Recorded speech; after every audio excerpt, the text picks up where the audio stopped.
Good morning and welcome back to the channel. Wrestlemania 41 gears that WWE needs to make. It just needs to happen, you guys. There were some really good matches, there were some okay matches, and there was a brand new World Heavyweight Champion Safari H&L Custom Collectibles bringing some yeet finally into play. Look, it's not going to happen, not at least for another 6 months to a year. That's typically the turnaround time for Mattel to actually make some of these gears, but if you ain't trying to wait around, my boy Safari H&L typically puts these up on eBay, you guys. So if you guys ever wanted to pick up any of these things that you're seeing here on the channel, you can very well do so, man. We actually ended up getting one from him about a month ago, and for me personally, you guys, that one hit close to heart, man. I mean, it was based off the WHF figure gear. This is based off Gunther's final run as champion. As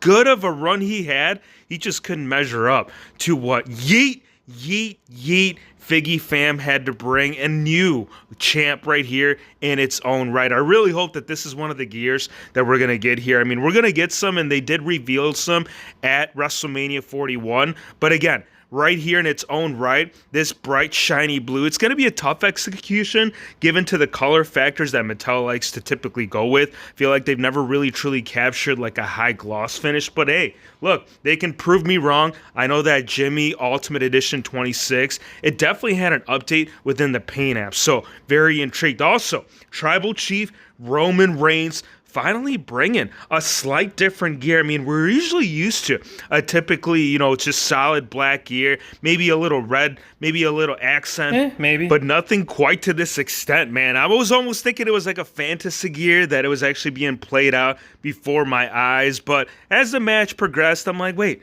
Roman Reigns is actually wearing this. I really hope that this is a gear that actually gets reflected in figure form, man. This one, another piece by Safari H&L, and one that's ranking very high on my list. Also, go in the comments too. I want to hear your list. What WrestleMania gears do you guys want to see? It doesn't necessarily have to be from WrestleMania 41. You can definitely play out a couple of different scenarios. I mean, for me personally, WrestleMania 41, for Roman at least, was definitely iconic. Shout out to my boy MDT. He actually did a tutorial, so if you guys wanted to see like a breakdown as to how the gear can be produced with something you might already have on your shelf, definitely go check that out, man. Love the video, bro. Very cool and very creative, especially with the shoes. Now, as far as PWR, I feel like he's got you on literally every single gear for WrestleMania 41, or really any iconic gear that was reflected. And you guys know Dirty Dom, this was iconic. I mean, the mask not necessarily in its own right, like, not that it looked bad on the lad, but he couldn't take it off, man. He was like coming down the entrance, and then he's trying to pull it off, and nothing coming, but finally it came off. But yeah, this gear right here would be so toyetic, man. That bright white gear, you got Dirty Dom on the back, like, again, very difficult to be executed when it comes to like tooling and detail and whatnot. So whether or not Mattel ends up producing this, in cloth or fabric goods or solid rubber, I still think that the gear in its own right, again, even if it's not like a full-blown on Ultimate, would still like to see this in the Ultimate Edition series. I think that bright white, man, would be so nice. And there is a couple of times where they ended up missing some of the accessories. So again, I would love to see the entrance piece, but I wouldn't be ashamed if we didn't. Now, here's one that we need to see the entire thing. Like, we're already kind of getting something similar with the Mattel Creations exclusive, which actually was based off WrestleMania 40, so, the year prior. But this right here, with the mask, bro, without the mask, put me down, bro. This was actually one that I was pretty excited for, and we'll get to that later on in the video because I definitely need to cover my favorite figures that we did see for WrestleMania 41 toy reveals. But again, that's going to be later on in the video, so definitely stay tuned. For right now, PWR, again, these are all available, and I believe the next shipment date is on the 25th. I don't know. I'll have to go back and check it out, but that's typically how he does it. So any orders that you end up putting through, whether it's Finn Balor, whether it's Bray Wyatt, whether it's Cody Rhodes, there's usually a cutoff date, and then if you don't make that cutoff date, he'll put you in for the next order. So really neat that this is actually even an option. Now, Balor, I don't know if this was kind of like something that he wanted to play out in his own right, but it played out. So whether or not He wanted this to be like, look, you can always date me back to the old Demon gears. I feel like those gears were more iconic, more memorable, and just very toyetic. This, not so much, man. I mean, again, this is more like a joke. This is kind of like playing a joke on my boy Balor. So whether he takes it as a good thing or a bad thing, I'm sure he was able to turn it around and hopefully develop to something here in the near future. As far as Logan Paul, this guy, the Mav, bro, come on, dude. How in the crap? I just want to know, how in the crap was this guy able to execute that moonsault off the rope? The way that he bounced from one end to the ring, literally across to the other side, makes absolutely no sense. But if you wanted to recreate that moonsault, you can. So again, really cool that this gear is even a thing. AJ Styles too, man. He's kind of bringing back that whole rematch. Even though Shane McMahon had none to do with this Mania, he's like, I need to bring the white gear back to Mania. It was like the most... Probably, I don't know if everybody was like on the same frequency or if these guys even talk to one another backstage as far as what they're going to wear. But again, I feel like there was like 3, 4, maybe even 5 different lads that brought that Fright Wesh White, which I know my boy MDT loves. So really intrigued if that's the thing. Now, here it is, man. Here are my top figures that were revealed at Mania. There was a lot of great figures, but none quite like this 2-pack. This is an Ultimate Edition available for pre-order. I believe October is the shipment date on this. So if you guys want to get it on that pre-order, I would definitely highly recommend it. I'll put a link in the description, so definitely look out for that. But as far as like once it sells out, like once they put the cutoff date, once they say, okay, pre-orders are shut off, that's it. You're not going to have a chance. Like it's not something that will be like restocked or even in the greatest hits. Like I know typically everything gets thrown into the greatest hits, but usually with any Mattel Creation exclusive figure, especially Ultimate Edition, it has never made a greatest hits or from the vault or whatever the hell other series that they're just re-releasing figures in the exact same. So if you want Brandy, here's your chance. The only opportunity, I mean, there is one other opportunity. Obviously, you can get the Jazzwares, but you guys know that as far as overall quality, the Mattel fit and finish on these figures are second to none. And the fact that you got the kissy smooch face with it, dude, that it's already a given. The packaging, too, I feel like the packaging team were just on a whole different level when they decided to produce this figure. They're like, okay, it's a Mattel Creations exclusive figure. How do we capture the heart of many? This right here. This is kind of bringing back a little He-Man touch. If you guys know, you know, and if you don't know, you need to know that Rollins brought so many different good looks these last couple of weeks, and I had to hop back into this PWR, bro. I hope this one right here is one that actually gets produced in figure series lineups here in the near future. Now, we need to get back into the top favorites because Yeet is going to be a thing literally throughout the next couple of years, man. This gear right here, these foam style of hands, and I don't believe they're actually made out of foam. It just kind of has that illusion and effect to it. But the whole crowd factor, right? Like when he gets amped up, when he's coming down the entrance stage, I feel like these foam hands are just something that needs to be incorporated in the crowd. I mean, think about it. We've been doing wrestling figures, and I'm not just talking about like WHF Figgy Channel, but like wrestling figure history, like when you date back to Jax, to BCA, to Rubber Guys. I mean, the foam hands have never been an accessory, even though it's been one of those accessory bits that you just see from time and time again. So pretty excited about that. Now, Ultimate Edition, we're hopping back into the UE and CM Punk, best in the world, touch of the excellence of execution. Like, Bret the Hitman Hart would be so proud and happy to see this figure actually be a thing. I know it's not actually based off one of his figures and whatnot, but paying a little homage, right? Commemorating some of the late greats that we've seen in the past. This is how you do it, bro. This is how you bring CM Punk in Ultimate. Like, nothing that there was anything wrong with the ringside exclusive. That one was definitely memorable in its own right.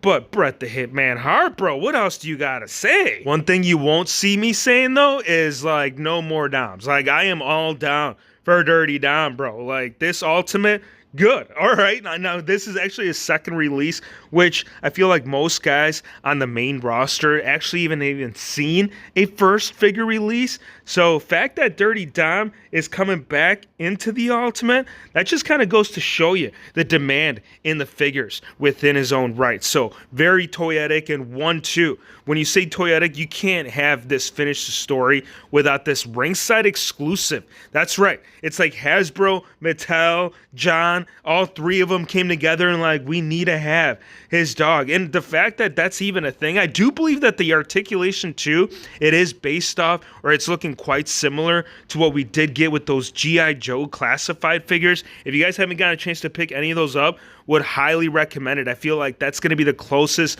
like thing to what you're going to get here with the whole like accessory bit with Cody. So really exciting. Plus you get Old Faithful, like you can't go wrong. Anytime you see Old Faithful as an accessory piece, hey-oh, yeah, you got WHF right there on the lock, especially Latino Heat, man. Latino Heat, Latino Heat. Now they did do Eddie with like the right torso on his last Monday Night Wars figure, but the very first Ultimate that was released kind of around this exact same time and era, you guys know we got nothing good to say about that. So right here we got the match with him against JBL. Put me down, bro. Put me down for him, and put me down right here. Wrestling Days forever to be commemorated. And ooh, my God. Like, I want to hear this guy's thoughts on what they thought for the whole, like, figure reveals at Mania. Because you know this would be his figure that would be ranked as top 10 without a shadow of a doubt. Randy Orton, too.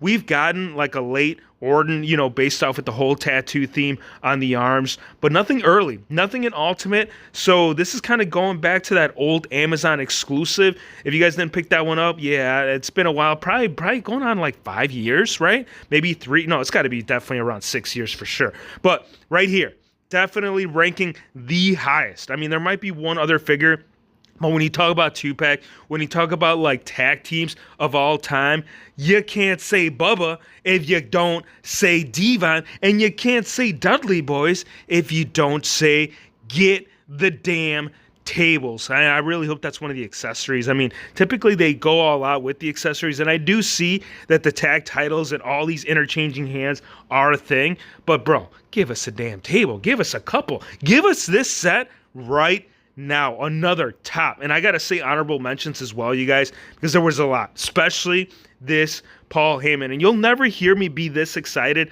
about a Paul Heyman figure until now. This was kind of like the Paul Heyman, but like final collection bit when you talk about like my ECW display, when you talk about Ruthless Aggression, like you can play him out in a couple of different shelves. Obviously he is more targeted, you know, to a specific certain era, but for me, dude, you can play around with this figure in so many ways, especially Stone Cold 2. Again, this set right here, so solid. And I know they did state that this is actually the very first figure that has blood on it, but last I checked, the ringside exclusive Mankind, based off his Hell in a Cell match, that had some blood on it, bro. Like, that guy had a tooth literally shoved up the man's nose. I mean, this one, you can kind of see a whole bunch of blood spewing, you know, across the forehead, kind of like that blood and guts ringside exclusive figures. But still, the fact that this is being commemorated in figure form, bro, that is insane, man. This is something that really just threw me off the deep end, and I'm like, yeah, put me down for him, and put me down for early Punk too. Like, again, we've seen a couple of CM Punk figures in the last year that were based off around this time and era, but nothing in Elite, nothing that really quite stood to me. I mean, I feel like that last one, I believe, was the Red Gear, and I believe you'll still probably find that on the figure shelf. That one didn't quite pop to me. It didn't have the true FX. Really intrigued as to how this CM Punk will look in the final format, because as far as prototype is looking, top, bro. And I say top with the top most admirable look that you can say about a damn figure. Very excited about this one. Now, the Wyatt 6, you guys. This, yeah, all right. Literally all four of them 6 months ago, 8 months ago, a year and a half ago, like when they were actually relevant, these. I mean, I'm still very excited. I still want to see the final product. I still want to see these get put through the whole process to commemorate Bray Wyatt.